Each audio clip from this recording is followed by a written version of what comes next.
আসসালামু আলাইকুম। আজকে আবার আসলাম গরুর মাংস নিয়ে। তো আমি গরুর মাংসটাকে ভালো করে বেছে ধুয়ে কেটে নিয়েছি। এখন চলেন বাকি মশলা দেখাই। এখানে পেঁয়াজ কেটে নিয়েছি। এখানে নিয়ে নিয়েছি গুঁড়া মশলা, নিয়েছি লবণ, মরিচ, হলুদ, জিরার গুঁড়া, ধনিয়া গুঁড়া। এখানে কিছু আস্ত মশলা নিয়েছি দারচিনি, লবঙ্গ, এলাচ, গোলমরিচ, তেজপাতা। আর এখানে নিয়েছি আদা বাটা আর রসুন বাটা। চলেন রান্নার কাজে চলে যাওয়া যাক।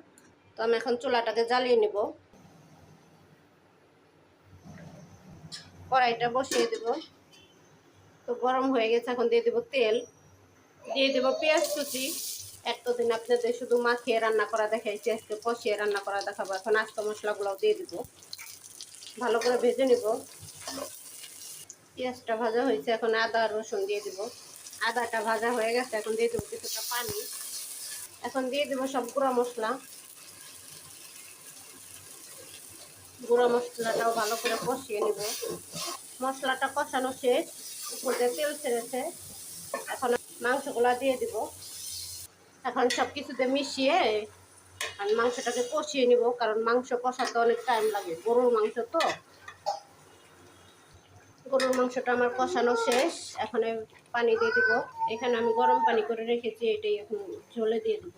তো আপনারা গরম পানি দিবেন পারলে, টেস্টটা ভালো থাকে। এখন নেড়ে চেড়ে মিশিয়ে দিব।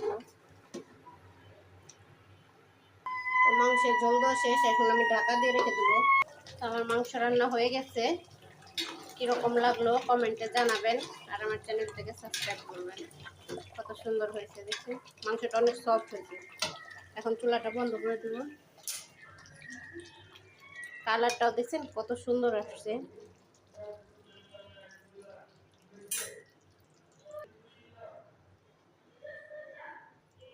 কালারটা কত সুন্দর।